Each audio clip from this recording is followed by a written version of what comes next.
Drop the cape. Why your breakdown might be your best decision. Yet you know what nobody tells you about falling apart.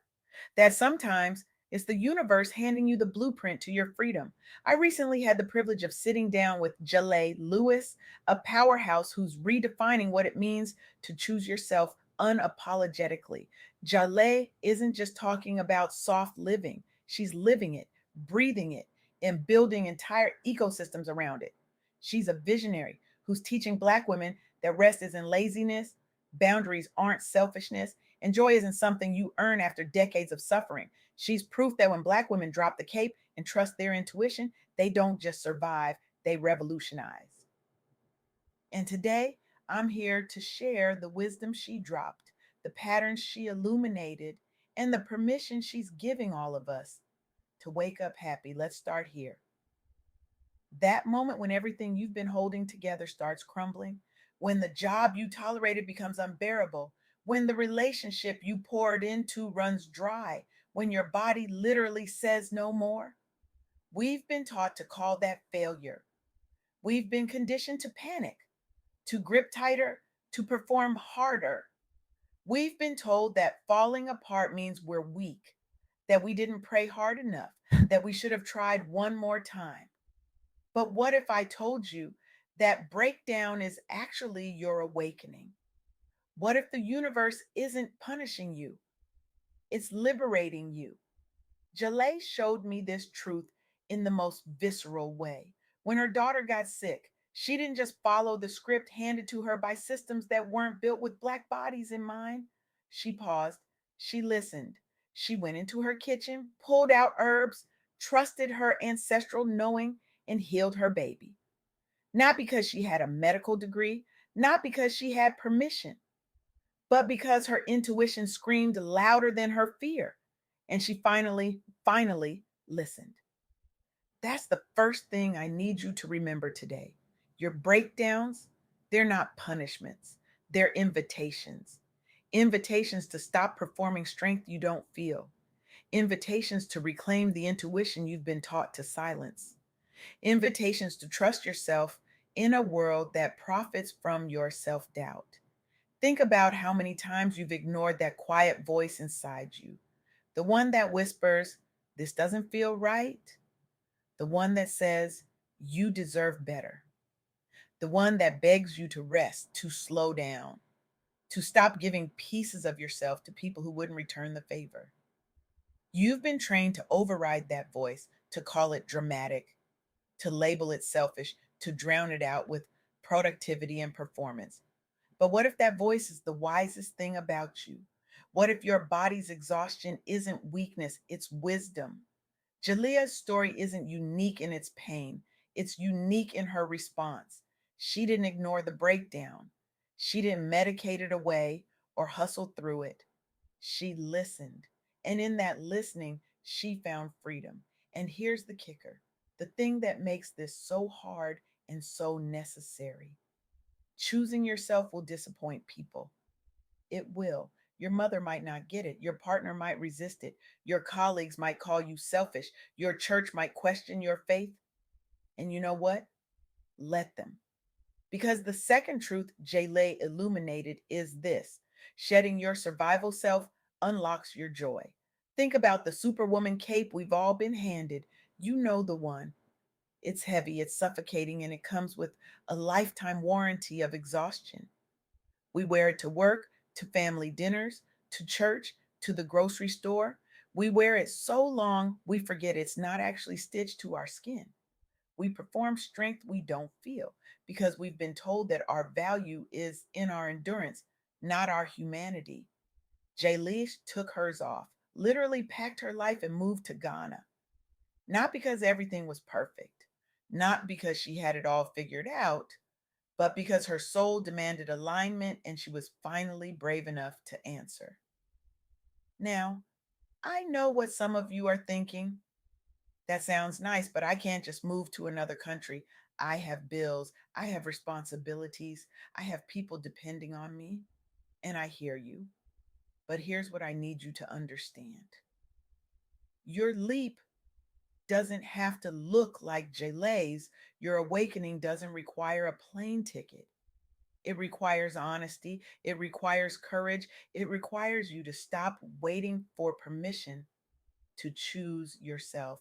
Let me tell you about the women who are doing this work right now in real time with shaking knees and fierce hearts. In 2026, 24 Black women founders in Canada walked into a federal Black entrepreneurship program accelerator. These weren't women with trust funds or Ivy League networks. These were women who'd been told no by every bank, every investor, every gatekeeper who couldn't see past their own bias. They were exhausted from trying to fit into systems that were never designed for them. They had brilliant ideas, relentless work ethics, and zero access to the capital that mediocre men receive without question. But instead of shrinking, they leaned into community. They found mentorship. They built with each other instead of grinding alone. And you know what happened? All 24 became investor ready. They hosted summits. They projected 3.2% growth in Black business ownership. They turned their collective no's into empires that screamed, "We rise anyway." That's what happens when you stop performing survival and start building from alignment. That's what happens when you choose softness over the grind, community over the cape. Uh, Rest is your medicine instead of hustle is your identity. And it's not just happening in boardrooms, it's happening in living rooms, in therapy sessions, in quiet moments when women finally whisper, "I deserve more than this." Post 2025, when 155,000 Black women were pushed out of public sector jobs, 14 of them refused to let that be the end of their story. They joined founder programs. They pivoted into entrepreneurship, into construction, into industries that had never seen women like them lead. They didn't have safety nets, they didn't have guarantees. What they had was a refusal to let the system define their worth. And they created 76,000 private sector jobs. 76,000. They turned public pain into private empires. They didn't wait for the economy to recover. They didn't wait for the government to care. They leaped with shaking knees, and the net appeared in the falling. Because here's the third truth, the one that might make you uncomfortable. You have to leap before clarity comes. We've been sold this lie that courage means having it all figured out. That bravery looks like confidence, certainty, a 5-year plan color coded in spreadsheets. But real courage is moving when your knees are shaking. Real courage is choosing yourself when the path is foggy. Real courage is trusting your body's wisdom even when your mind is screaming, "What if you fail?"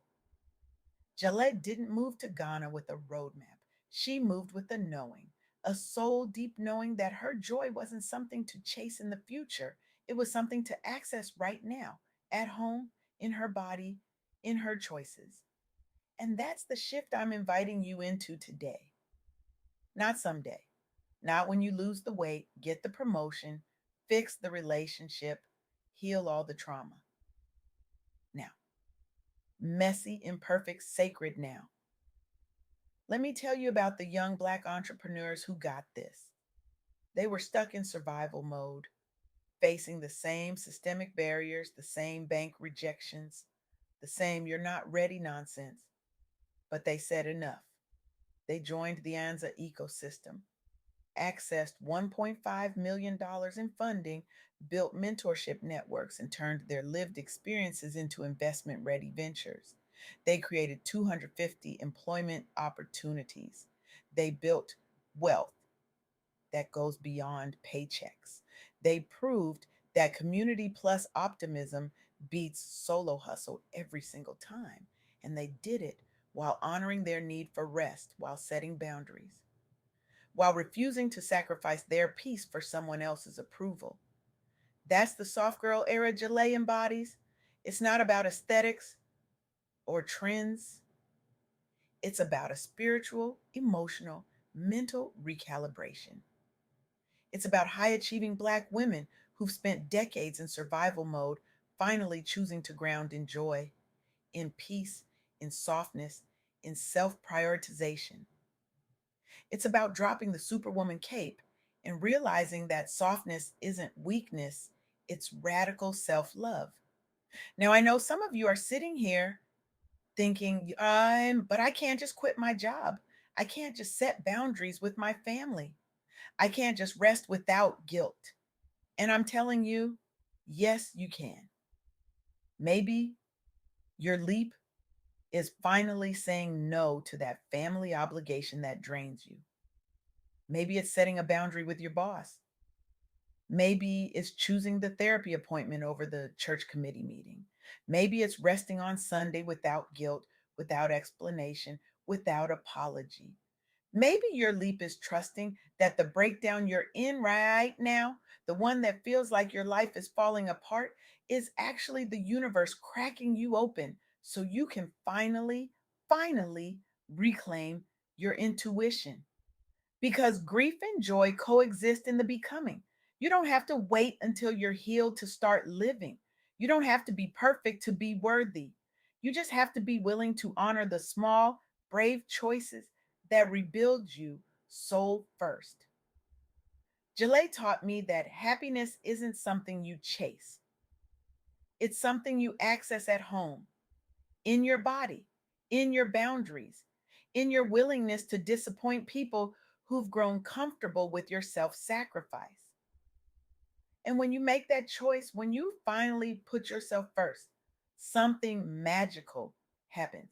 You don't just change your life, you change the lives of everyone watching you. You give other women permission to do the same. You see generational wealth, not just in dollars, but in peace and joy, in the audacity to wake up happy. So here's what I want you to do right now, today, this week. I want you to name one survival shed, one boundary you've been ghosting, one yes that's draining your peace, one leap your intuition has been nagging you about, whether it's a new city, a rest ritual, a conversation you've been avoiding, a dream you've been dismissing. Do it messy, do it with shaking knees. And then journal this question every single day. What feels true for me? Not for your mother, not for your partner, not for your pastor or your boss or your best friend, for you. Because your breakdown is plotting your comeback. Your falling apart is actually your coming together. And the world doesn't need another version of you performing strength you don't feel. The world needs you soft, rested, aligned, unapologetically choosing yourself. Jaleaa Lewis is out here proving that when Black women trust their intuition, set boundaries without apology, and leap before clarity comes, they don't just survive, they revolutionize. They build ecosystems, they heal generations, they wake up happy. And you deserve that too, not someday, not when everything is perfect. Now, in your messy, sacred, beautiful becoming. So I'm asking you to make a choice today, not a perfect choice, not a fearless choice, just an honest one. What's the one thing you've been too afraid to release? What's the one boundary you've been too guilty to set? What's the one dream you've been too tired to chase? Name it, write it down, speak it out loud, and then take one small shaking step toward it. Because the women who came before you, the 24 founders, the 14 who turned layoffs into empires, the young entrepreneurs who laughed in the face of rejection, they didn't wait for permission. They didn't wait for perfect. They leaped. And so can you. Drop the cape, trust your body, leap with shaking knees, and wake up happy because your soft girl era isn't a trend, it's your birthright. And it's waiting for you to finally say yes.